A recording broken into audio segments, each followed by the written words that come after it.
All right, ladies and gentlemen, it's 4:30. We're going to go ahead and start our Gary Sansing Public Forum. The Gary Sansing Public Forum is intended for matters not included on the agenda for the upcoming Board of County Commissioners meeting. Citizens wishing to address items on the agenda should sign up to speak to such an item at the regular Board of County Commissioners meeting. Speakers shall refrain from abusive or profane remarks, disruptive outbursts, protests, or other conduct which interferes with the orderly conduct of the Gary Sansing Public Forum. Each speaker is limited to 3 minutes to allow sufficient time, or the chairman might modify that if necessary. At the chairman's discretion, the Gary Sansing Public Forum may end 5 minutes prior to the scheduled start of the upcoming Board of County Commissioners meeting to allow the meeting to commence on time. At this time, we have 4 speakers, and we'll go ahead and get started. First speaker this evening is going to be Chris Kerb. Do we have a timer? If it's working, I don't. Okay.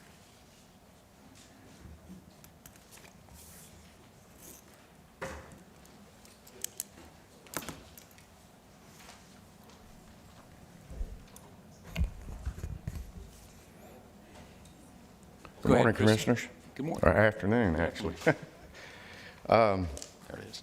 Thank you. First, I want to thank you, Commissioner Bergosh, for inviting me to your Coffee with Commissioner Yeah. Jay and I on the 12th at 6:30. Yes, sir.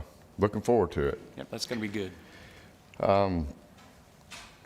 Well, you know who I am. We're up to 2,200 residents now. We're the voters demanding change and need your help to do what's right. I've given you a list with a lot of our flood defenders and their issues. One in particular, Dee, is here. She'll be talking, so I'm not going to take her bubble away from her, but she has some questions. Tommy Thomason has some questions as well. And there's a lot of other flood defenders on this list that you might want to read through. I'm thanking you for some of the work that you're already doing. Again, flooding doesn't have to be this way. And you can make flooding a priority starting with your budget workshop on January 13th. I'm going back to your plan, protect, invest, and maintain. Municipalities with good plans, they secure the state and federal funding. So if you got a good plan, you can get a lot of that money that's coming up and available. You need to update your 2015 SWAT drainage needs plan. I emailed you an update that I've been taking care of ever since I've been working with the county and even after I left the county. So one thing I'd like to see, if you could post your drainage needs list as updated on your website, as well as your projects that Flood Defenders is bringing up here and we're saying that they're going to get done. House Bill 53 requires that you have a 20-year stormwater and wastewater capital improvement plan. And there's a reason behind that. There are revenues and appropriations which the state needs. You need to protect with having adequate codes and flood maps. FEMA's working on changing some of their, reforming some of their regulations. Rainfall is increasing with climate change and sea level rise, and it's going to result in more flooding. So you need to adopt in your code the new rainfall data that NOAA Atlas 14 puts out, because right now it's 1960s data, that rainfall data that people are using. SWAT recommended that you put low impact design manual into your land development code and your design standard manuals. Chris, you need to wrap it up. You're out of time. Okay, and one last thing there. I was looking at the City of Pensacola's drainage codes. You know, they require that your post-development flow rate for a 100-year storm be less than a pre-development flow rate for a 10-year storm. Wow. Thank you. And that's doing real good. So you can read the rest of this stuff in here. Yes, Thank we you. will. Thank you, Chris. Next speaker tonight, Tommy Thomason.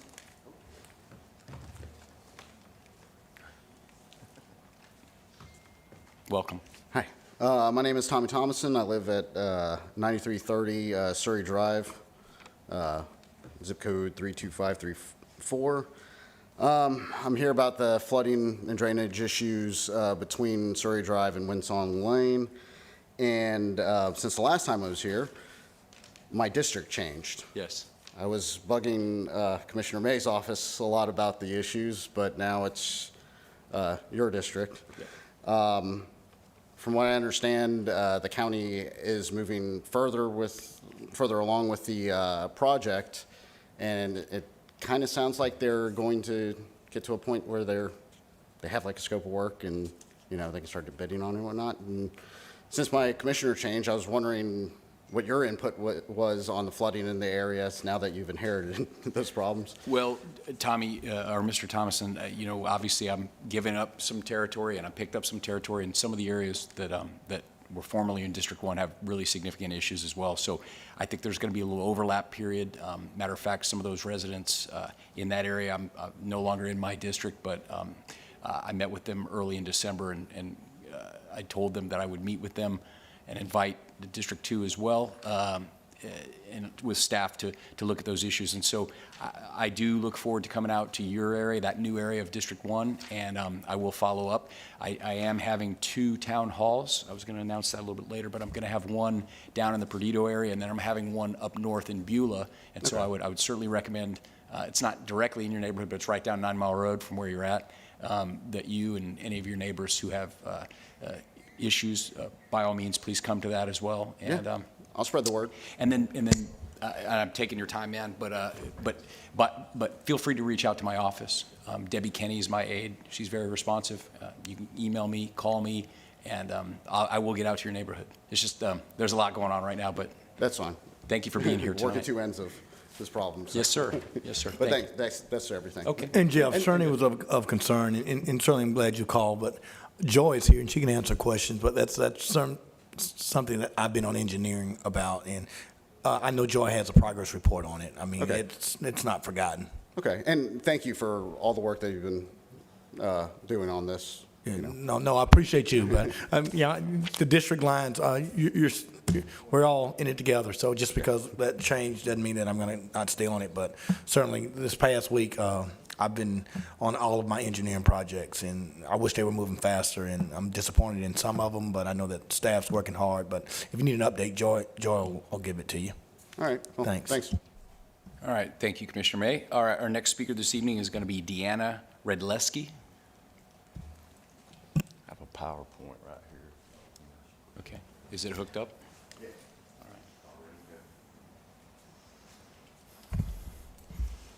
Good afternoon, Commissioners. Here we are in a brand-new year. Happy New Year. Happy New Year. As you know, I'm Dee Redleski, and I'm just here this evening to find out some answers to some unanswered questions that I have. I was under the impression in the September 16th meeting that Jeff Bergosh would commit to using some discretionary monies to get a fund going for Biomarcus Creek, Tributary B. Can you tell me what the status is on that commitment? I'll have to go back and look through the notes of the meeting, but we again, these problems are legion in this county, and there's a Right. lot of them. And of course, the lines have switched over now, and I would get with staff, and I would, but I will commit to some discretionary money to help solve these problems, and I've spent discretionary money on a number of projects, but that's where we're at right now. Okay, going forward, I want to express that I hope we don't lag on any foot dragging to get some funding going for a project that needs to be shovel-ready so we can get this funding for Biomarcus Creek. I did a little bit of math because Brett and I did sign up for the HMGP buyout program. And if you take a round figure of $250,000 times 49 homes that have flooded, and believe me, we've took those prices out there, I came up with the math of 12.5 million. I'm just asking you guys, is that going to be something that can be cost effective if we do a restoration project versus buyout programs, that kind of thing. The Bayou Marcus Creek Tributary B does not function as it needs to. It hasn't functioned for decades the proper way. 2012, our home flooded. 2014, it flooded grossly, and then again in 2020. I don't know what the plans are going forward for you guys to come up with something. Tim Day, I sent him a email on November 29th, and he did respond, and I appreciate your response. But the removal of the concrete at the end of Pontiac Drive is not the fix. I'm sorry, but that's a Band-Aid, and we need to go a little bit deeper upstream and downstream from our homes because the water is backing up. Clearly, there is an immediate need for a restoration project to start soon because we're going to come up to the wet season, and every time it rains, our neighbors are, all of us are in it together. We're worried. Some have flood insurance, some haven't gotten flood insurance. With me saying that, the most disturbing thing I'm finding out in my neighborhood, door to door, a young couple just moved in 2 days ago from Idaho. And my first question to him was, did you get flood insurance? No, my lender told me I didn't need flood insurance. So I quietly told him, calmly, I'm telling you, you need flood insurance because you're going to flood. Absolutely, and Mrs. Rydleski, I let you go a little long because I interrupted you a little bit, but I did take a quick glance at the map, and again, like I said, these lines have all shifted now, and you were formerly in District 1, you're now in District 2, but that, like Lumen May just said, same approach. I'm not going to abandon anyone, but Commissioner Underhill or whomever takes his seat when he leaves office will be, your commissioner at that point. So I would just say, Joy, if you would please get with Ms. Rydleski, I'm sure you're familiar with her issue, and then if you could make appropriate recommendations to both myself and then Commissioner Underhill, I would greatly appreciate it. Thank you for being here tonight. Thank you. Yes, ma'am. Thank you for your time. All right, next speaker this evening is going to be Christian Wagley. Good evening, Commissioners. Again, Christian Wagley speaking tonight on behalf of Bike Pensacola. We're a nonprofit group working to make conditions better in Pensacola and Escambia County for bicycling and walking. I wanted to make you aware of a recent project we did and a kind of a larger concept that ties into. So about a year ago, we were looking at ways to make Pensacola and Escambia County safer for bicycling and trying to identify corridors that would do that. And we identified Gonzalez Street as really our primary focus right now because it's one that goes all the way across Pensacola, connects the county into the city.